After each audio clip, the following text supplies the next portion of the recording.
এখন আমরা three phase synchronous মোটরের একটা প্রবলেম নিয়ে আলোচনা করব। তো এখানে দেওয়া আছে এ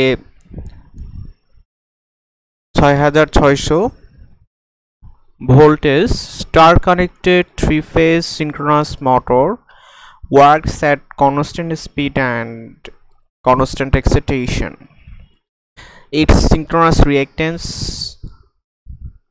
is 20 ohm per phase and armature resistance is negligible.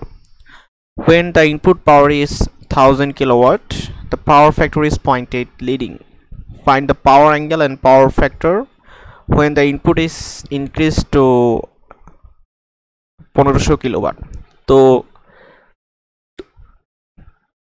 সর্বপ্রথম একটা জিনিস আমি বোঝার চেষ্টা করব, সেটা হচ্ছে এখানে বলা হয়েছে যে the motor works at constant voltage and constant excitation. ঠিক আছে, তো তারপর বলা হয়েছে তারপর কি বলা হয়েছে,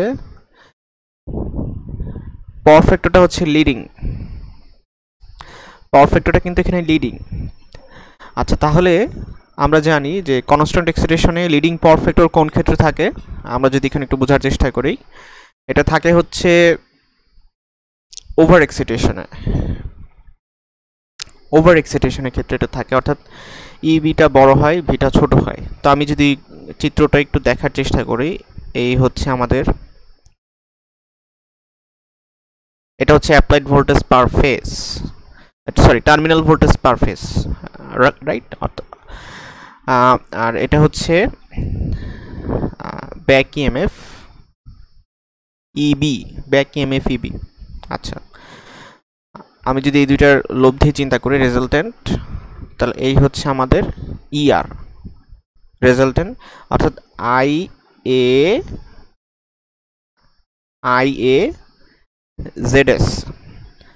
ঠিক আছে, এখন আর্মেচার রেজিস্ট্যান্সকে এখানে নেগলিজিবল চিন্তা করা হয়েছে। আর্মেচার রেজিস্ট্যান্সকে নেগলিজিবল চিন্তা করা হয়েছে। সো আমি চিন্তা করতে পারি যে ট্যান থিটা ইকুয়ালস টু হচ্ছে এক্সএস বাই আর এ। এখন আর এ যেহেতু জিরো, তার মানে এটা এক্সএস বাই অ্যাপ্রক্সিমেটলি জিরো বলা যায়। তার মানে এটা approximately infinity, theta equal to আসতেছে 90 ডিগ্রি। দ্যাট মিনস ইআর এর সাথে এটা হচ্ছে 90 ডিগ্রি অ্যাঙ্গেল করে থাকবে হচ্ছে আই। তো এই কোণটা হচ্ছে, যদিও মনে হচ্ছে না 90 ডিগ্রি, কিন্তু এটা আসলে 90 ডিগ্রি হবে, 90 ডিগ্রি। এটা হচ্ছে আর্মেচার কারেন্ট আই এ, এই হচ্ছে আর্মেচার কারেন্ট আই এ। আমি এটাকে ধরলাম হচ্ছে IA1, এটাকে ধরলাম IA1। তাহলে এটা হবে আমাদের পাওয়ার ফ্যাক্টর অ্যাঙ্গেল ভোল্টেজ আর কারেন্টের মধ্যে φ1। আচ্ছা, আর এখানে যেহেতু আর্মেচার রেজিস্ট্যান্সকে নেগলিজিবল চিন্তা করা হয়েছে, তাহলে জেড ইকুয়াল টু হচ্ছে আর প্লাস জে, মানে জেড ইকুয়াল টু, জেডের মান যদি চিন্তা করি, জেডের মান হচ্ছে এক্সএস, জেড ইকুয়াল টু হচ্ছে এক্সএস। আচ্ছা, এখন যদি আমি কনস্ট্যান্ট এক্সাইটেশন, আমরা আলোচনা করতেছি কি নিয়ে, কনস্ট্যান্ট এক্সাইটেশন নিয়ে। এখন কনস্ট্যান্ট এক্সাইটেশনে আমরা এখানে বলা হয়েছে যে input power is increase two 1500 kilowatt. আচ্ছা, তাহলে কি হবে? তাহলে যেটা হবে, এটা তো আমাদের টর্ক অ্যাঙ্গেল আলফা 1 চিন্তা করি। পাওয়ার যেহেতু ইনক্রিজ করছে, তার মানে আমার টর্ক অ্যাঙ্গেলটা কি হয়ে গেছে, বেড়ে গেছে, রাইট? টর্ক অ্যাঙ্গেলটা বেড়ে গেছে। সো আমি চিন্তা করলাম টর্ক অ্যাঙ্গেলটা বেড়ে এখন এটা হয়ে গেছে আলফা 2 হয়ে গেছে। তাহলে এখন আবার চিন্তা করি যে এক্সাইটেশনটা কি আছে, কনস্ট্যান্ট আছে।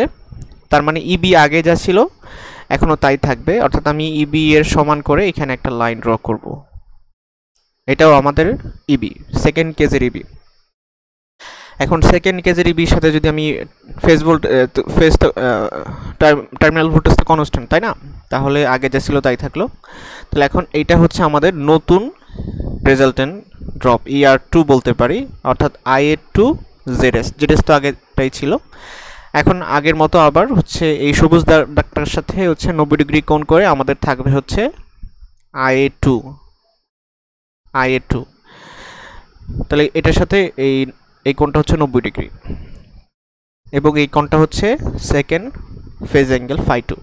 তাহলে এখানে একটা জিনিস বোঝার বিষয় যে ER2 কিন্তু বেড়ে গেছে, তাহলে I2টাও কিন্তু আগের থেকে বেড়ে যাবে, ঠিক আছে। ফলশ্রুতিতে পাওয়ারটাও বেড়ে যাবে। আমি যদি চিন্তা করি প্রথম ক্ষেত্রে আমাদের পাওয়ার ক্যালকুলেশন কত ছিল,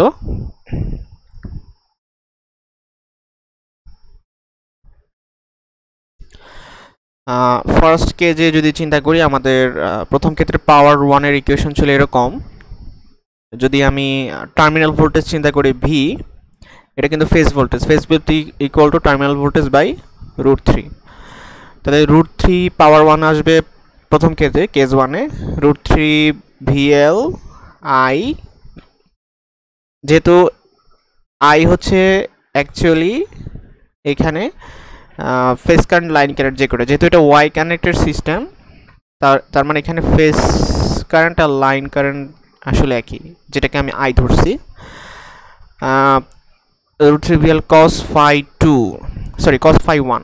আর সেকেন্ড কেজে যদি চিন্তা করি পাওয়ার চেঞ্জ হয়ে গেছে, এটা আসলে পাওয়ার বেড়ে গেছে, হবে √3 VL I cos φ2। এখানে আমি বলতে পারি এটা হচ্ছে I2 বা IA2 আর এটা হচ্ছে IA1, এটা হচ্ছে IA1।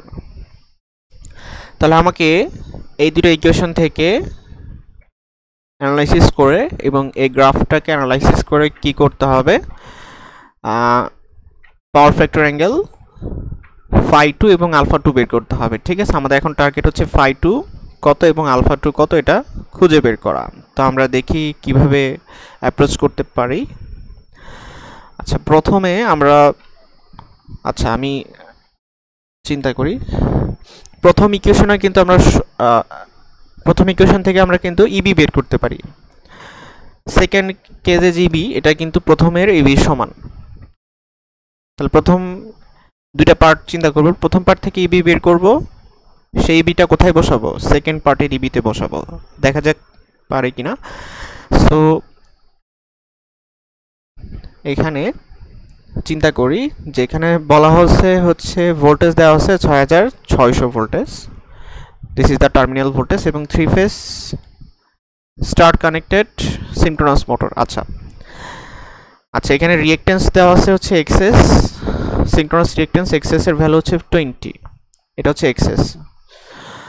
Armature resistance is negligible, so input power is, এটা হচ্ছে পাওয়ার 1, input power 1।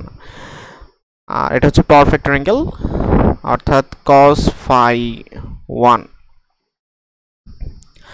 Find the power angle অর্থাৎ α2 কত এবং পাওয়ার ফ্যাক্টর মানে φ2 কত, when the input is 1500, এটাকে আমরা ধরবো P2।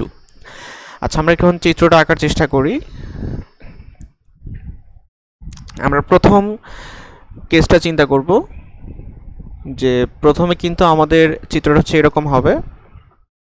আচ্ছা প্রথমে আমরা কিছু কাজ করে নিই, সেটা হচ্ছে ফেজ ভোল্টেজটা চিন্তা করি। এখানে দেওয়া আছে লাইন ভোল্টেজ হচ্ছে 6600, তাহলে যেহেতু ওয়াই কানেক্টেড সিস্টেম তাহলে ফেজ ভোল্টেজ কত হবে, the phase voltage will be VL by √3, মানে 6600 বাই √3 ভোল্টেজ। ওকে এটা গেল। তারপর হচ্ছে পাওয়ার, এটা কিন্তু 3 ফেজের পাওয়ার। আমরা যদি চিত্রটা অঙ্কন করি we will get the answer।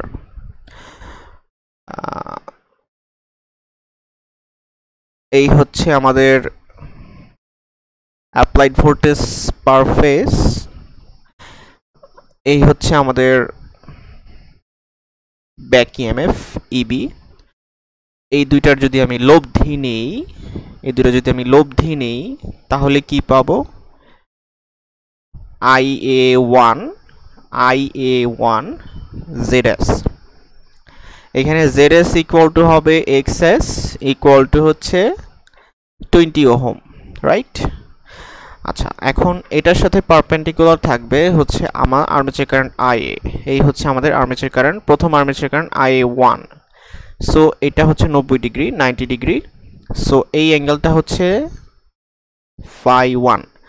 আমরা প্রথম কেসে দেখে আসছি, এখান থেকে পাওয়ার ফ্যাক্টর দেওয়া হচ্ছে পাওয়ার ফ্যাক্টর হচ্ছে cos phi 1, cos phi 1 equal two হচ্ছে 0.8 লিডিং, ঠিক আছে, leading power factor. So phi 1 equal two আসতেছে cos ইনভার্স 0.8। আচ্ছা যাই হোক, এটা আমাদের হয়তো লাগবে না। সো এখানের ইকুয়েশন থেকে আমাদের যে টার্গেট সেটা হচ্ছে আমরা ইবি বের করব। তো ইবিটা কিভাবে বের করতে পারি আমরা যদি চিন্তা করি, ইবিটা এটা তো এই যে সামান্তরিকের এই হচ্ছে এই বাহুটাই তো এটা, তাই না? তাহলে এটা হচ্ছে ইবি আমাদের। তাহলে আমাদের ফাই 1টা আসলে লাগবে। ফাই 1টা আমি বের করে ফেলি। Phi 1 equal to cos inverse 0.8। আমরা জানি cos ইনভার্স 0.8 ইকুয়াল টু হবে 36.87, 36.87।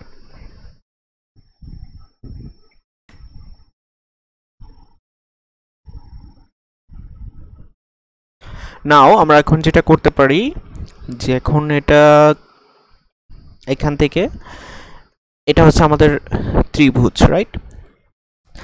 তো আমরা ত্রিভুজের সূত্রটা একটু দেখে আসি। এই হচ্ছে আমাদের ত্রিভুজ, এটা হচ্ছে এ বাহু, এটা হচ্ছে বি বাহু, এটা হচ্ছে সি বাহু, আর এ হচ্ছে আমাদের সি কোণ, এটা হচ্ছে এ কোণ, এটা হচ্ছে বি কোণ। আচ্ছা, তাহলে সি বাহুর দৈর্ঘ্য যদি আমি বের করতে চাই, ইকুয়েশন কি হচ্ছে C square equal to A square plus B square plus 2ab minus হবে মাইনাস 2ab cos মধ্যবর্তী কোণ সি। তাহলে C equal to root over A square plus B square minus 2ab cos C, cos মধ্যবর্তী কোণ, A আর B এর মধ্যবর্তী কোণ।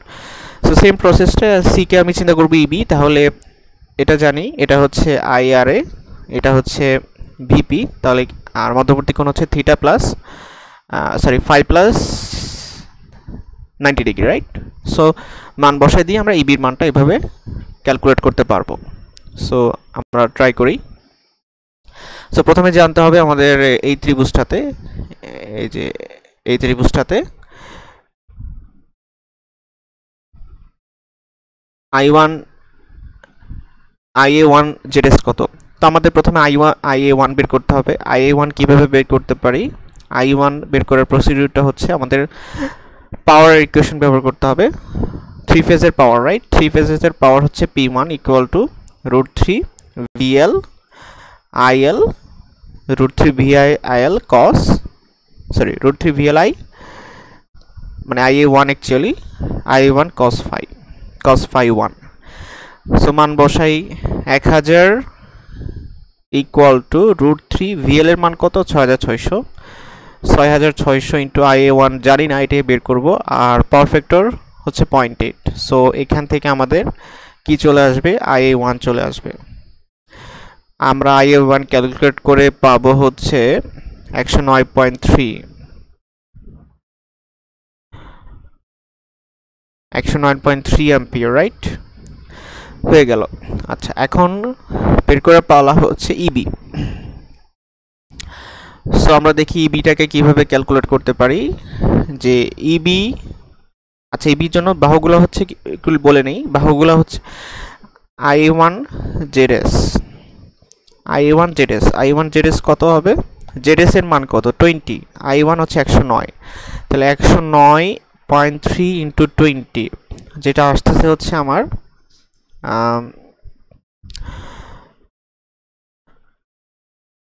2186 ভোল্টেজ, 2186 ভোল্টেজ। তাহলে এখান থেকে আমি যদি ইবি বের করি, EB equal to root over VP square plus I1 ZS square minus 2 into VP into I1 ZS into cos মধ্যবর্তী কোণ মানে হচ্ছে 90 ডিগ্রি প্লাস phi 1। তো আমি যদি মানগুলো বসাই দিই, ভিপির মান হচ্ছে কত 6600 বাই √3,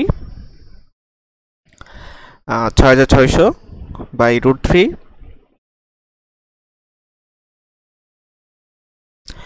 I1 ZS এর মান 2126 আর হচ্ছে cos 90 ডিগ্রি প্লাস 5 ফাই এর মান হচ্ছে ফাই এর মান কত এই যে 36.87 তাহলে ক্যালকুলেশন করে ব্যাক ইএমএফ এর মান পাচ্ছি হচ্ছে 5410 ভোল্টেজ 5410 ভোল্টেজ তাহলে এখান থেকে আমরা ইবি ক্যালকুলেট করতে পারলাম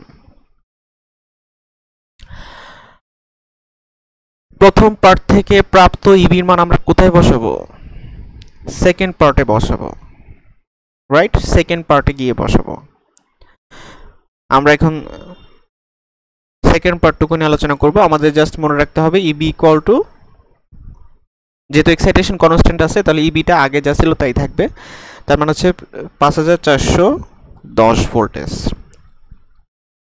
তাহলে আমি সেকেন্ড চিত্রটা আঁকি সেকেন্ড চিত্রে আমাদের ফেজ ভোল্টেজ কনস্ট্যান্ট থাকবে আগে যা ছিল তাই থাকবে আচ্ছা ইবি এর মান আগে যা ছিল তাই থাকবে কিন্তু টর্ক অ্যাঙ্গেলটা কি হয়ে যাবে চেঞ্জ হয়ে যাবে টর্ক অ্যাঙ্গেলটা চেঞ্জ হয়ে যাবে ইবি এখন যদি আমি লব্ধি বের করি তাহলে লব্ধিটাও চেঞ্জ হয়ে যাবে এটা হচ্ছে লব্ধি সেকেন্ড লব্ধি এটাকে আমরা বলবো IA2 ZS I2 ZS এর সাথে 90 ডিগ্রি কোণ করে থাকবে হচ্ছে আমাদের IA2 এটা হচ্ছে 90 ডিগ্রি যেহেতু আরেকে নেগলিজিবল চিন্তা করছে আর এটা হচ্ছে আমাদের পরিবর্তিত পাওয়ার ফ্যাক্টর অ্যাঙ্গেল φ2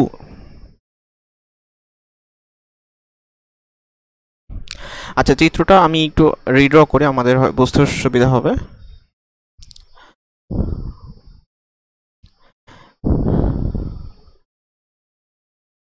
এটা হচ্ছে আমাদের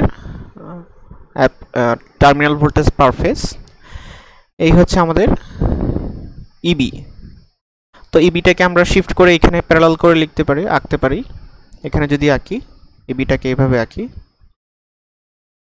তাহলে কোনো অসুবিধা নাই আমরা শিফট করে এখানে আঁকতে পারি ইবি এই হচ্ছে আমাদের ইবি তাহলে এই দুটোকে যদি যোগ করি লব্ধি করি তাহলে আমরা কি পাবো এই হচ্ছে আমাদের লব্ধি এটা হচ্ছে IA2 ZS IA2 ZS এটার সাথে পারপেন্ডিকুলার করে থাকবে কে আমাদের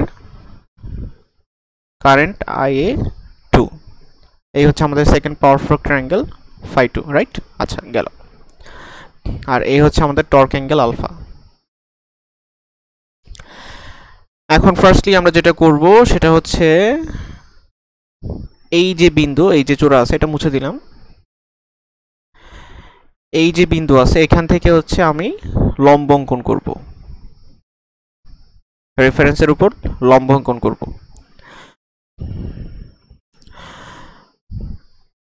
তাহলে এখন আমি চিন্তা করি যে আমাদের যদি আমরা তো ইবির মান জানি আমাদের টর্ক অ্যাঙ্গেল যদি বের করতে হয় তাহলে আমাকে এই ত্রিভুজটা সলভ করতে হবে এই পুরো ত্রিভুজটা সলভ করতে হবে আচ্ছা আমরা আস্তে আস্তে আগাই তো প্রথমত চিন্তা করি যে এই ত্রিভুজটা এই কোণটা কত 90 ডিগ্রি প্লাস ফাই তাহলে এই কোণটা কত হবে আমরা জানি যে বহিস্থ কোণ অন্তঃস্থ বিপরীত কোণের সমষ্টির সমান আমি ধরলাম যে এই কোণটা হচ্ছে ফাই তাহলে এই কোণটা কত হবে 90 ডিগ্রি প্লাস ফাই তাহলে চিন্তা করি এই কোণটা তো 90 ডিগ্রি প্লাস ফাই তাহলে এই কোণটা কত হবে ফাই তাহলে এই পুরোটা হচ্ছে 90 ডিগ্রি প্লাস ফাই 2 তাহলে এই অ্যাঙ্গেলটা হবে আমাদের φ2 আশা করি আমরা বুঝতে পারছি যে পাওয়ার ফ্যাক্টর অ্যাঙ্গেলটা কেন এটা আর এটা সমান হয়েছে বহিস্থ কোণ অন্তঃস্থ বিপরীত কোণের সমষ্টি সমান ওকে নাইস এটুকু আমরা বুঝতে পেরেছি এখন আমরা হচ্ছে সেকেন্ড সূত্রটা ব্যবহার করব যেখানে আমাকে বলা আছে যে সেকেন্ড কেসে ইনপুট পাওয়ার ইনক্রিজ টু 1500 কিলোওয়াট হয়ে গেছে সেকেন্ড কেসে তাহলে সেকেন্ড ক্ষেত্রে আমাদের ইকুয়েশনটা কি আসবে পাওয়ার 2 equal two √3 VL IA2 cos φ2 তো সব কিছু ক্যালকুলেশন করে আমরা এখান থেকে বের করতে পারবো i2 cos phi 2, অর্থাৎ দুইটা আননোন, i2 জানি না, cos phi 2 এর ভ্যালুও জানি না, i2 জানি না, cos phi 2 এর ভ্যালুও জানি না। তাহলে এখানে পাওয়ার 2 আসতেছে 1500 কিলোওয়াট ইকুয়াল টু √3, VL এর মান হচ্ছে 6600, আননোন হচ্ছে i2 cos phi 2। তো ক্যালকুলেশন করে i2 cos phi 2 কত পেলাম, i2 cos phi 2 equal two আসতেছে তাহলে আমাদের 131.2 অ্যাম্পিয়ার, রাইট? আচ্ছা, এখন চিন্তা করি, আমি যদি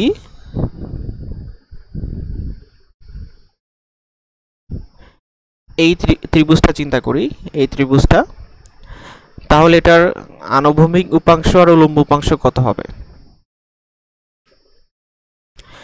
এটা যদি পাওয়ার ফ্যাক্টর অ্যাঙ্গেল phi 2, তাহলে এটার উল্লম্ব উপাংশ হবে হচ্ছে অতিভুজ sin থিটা, অর্থাৎ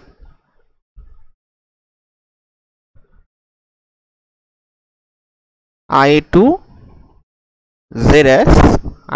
zs sin phi 2, আর এটা হবে হচ্ছে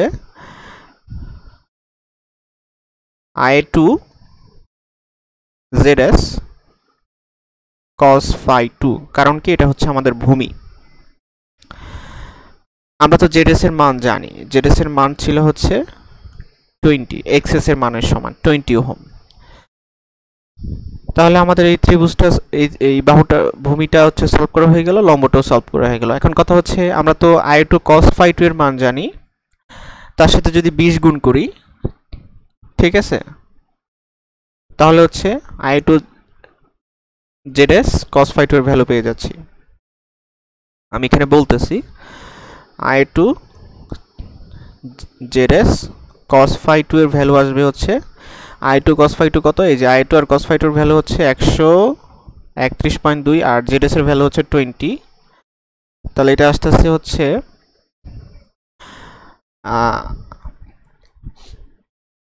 i2 cos phi 2 তে, তাহলে এটা এখানে আসবে, এটাকে 20 দিয়ে গুণ করলে যা হয়। তাহলে এখন কথা হচ্ছে যে i2 sin phi 2 এর ভ্যালু কিভাবে বের করব? খুবই সিম্পল।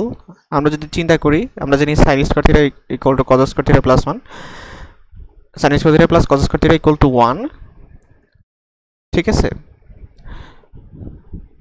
তাহলে ওই সূত্র অ্যাপ্লাই করে যদি আমি i2 cos phi 2 বের করতে চাই, তাহলে সেটা হয়ে যাবে। যেমন আমরা যদি বলি sin square phi 2 equal two হচ্ছে 1 মাইনাস cos স্কয়ার phi 2, আচ্ছা আমরা ওভাবে অ্যাপ্রোচ করব না,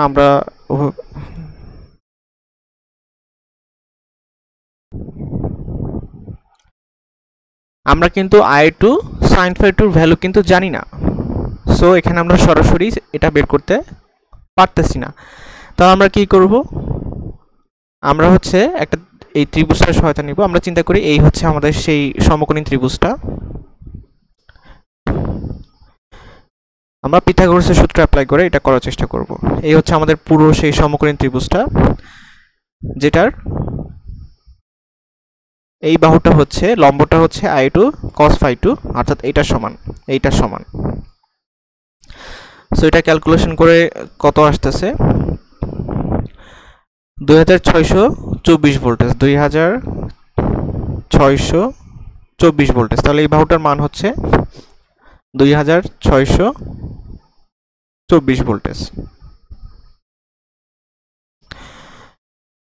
আর ইবি এর মান কত, ইবি এর মান আমরা আগে ক্যালকুলেশন করে আসছি, আমরা একটু খেয়াল করি। এখান থেকে আমরা ইবি কত ক্যালকুলেশন করছি, 5410 ভোল্টেজ। তাহলে এখানে চিন্তা করি, এটা হচ্ছে আমাদের এবিসি ত্রিভুজ, এটা হচ্ছে বি, এটা হচ্ছে সি। তাহলে বিসি বাহুর দৈর্ঘ্য আমি কত বের করতে পারি, √, AC square minus AB square. তাহলে আসতেছে 5410 হোল স্কয়ার মাইনাস 2624 স্কয়ার। তাহলে বিসি ভ্যালু ক্যালকুলেশন করে আমরা কত পাচ্ছি?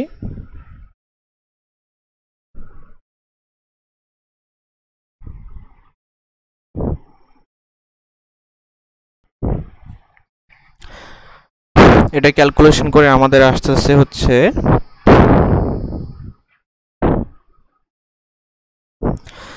4730 ভোল্টেজ। তাহলে এখন যদি আমি চিন্তা করি, এটা হচ্ছে চিন্তা করি ডি, সির মান হচ্ছে কার সমান? ভিপির মান সমান, ভিপি এর মানের সমান। ভিপি এর মান হচ্ছে 6600/√3, এটা হচ্ছে ভিপি। তাহলে এখন বিডি এর মান তাহলে কত হবে? অর্থাৎ এই অংশটুকুর মান তাহলে কত হবে? এই অংশটুকুর মান আসতেছে তাহলে আমাদের পুরোটা হচ্ছে কত? পুরোটা থেকে যদি আমি এই বিপি অংশটুকু বাদ দিই তাহলে আমাদের এই অংশটুকু থাকতেছে। তাহলে আমি বলতে পারি যে পুরো অংশটুকু হচ্ছে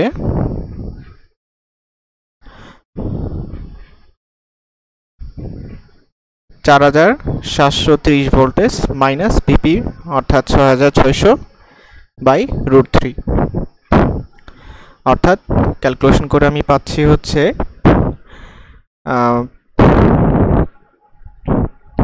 920 ভোল্টেজ, 920। তাহলে এইটুকু আসতেছে আমাদের 920 ভোল্টেজ। আর এইটুকু আসতেছে কত? এইটুকু আসতেছে হচ্ছে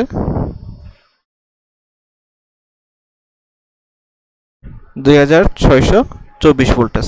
তাহলে এখান থেকে সিম্পলি ত্রিভুজটা সলভ হয়ে গেছে। আমরা যদি লম্ব জানি, ভূমি জানি, তাই না? তাহলে যদি চিন্তা করি tan phi2, আমি যদি অ্যাঙ্গেল চিন্তা করি phi2, তাহলে tan phi2 ইকুয়াল টু কি আসতেছে? এটাকে আমি চিন্তা করছিলাম এ, এটাকে চিন্তা করছিলাম বি, এটাকে চিন্তা করছিলাম ডি, আর এটাকে সি। তাহলে ত্রিভুজ ABDA tan phi2 হচ্ছে, phi2 এর লম্ব হচ্ছে বিডি, ভূমি হচ্ছে এবি, আসতেছে হচ্ছে 920/2624। তাহলে tan ইনভার্স করে আমাদের phi2 আসতেছে হচ্ছে 19.4 ডিগ্রি। এখন ফাই আর আলফা যেহেতু ফাই আর আলফা হচ্ছে পূরক কোণ, তাহলে আমি বলতে পারি আলফা, এখানে কিন্তু আলফা 2 হবে, এটা alpha 2 equal to 90 degree minus phi2। তাহলে টর্ক অ্যাঙ্গেল আসতেছে হচ্ছে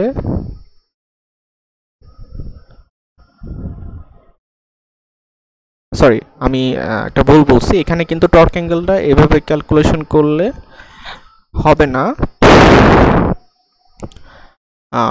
টর্ক অ্যাঙ্গেল কিন্তু এটা না, টর্ক অ্যাঙ্গেল কিন্তু এটা ছিল না।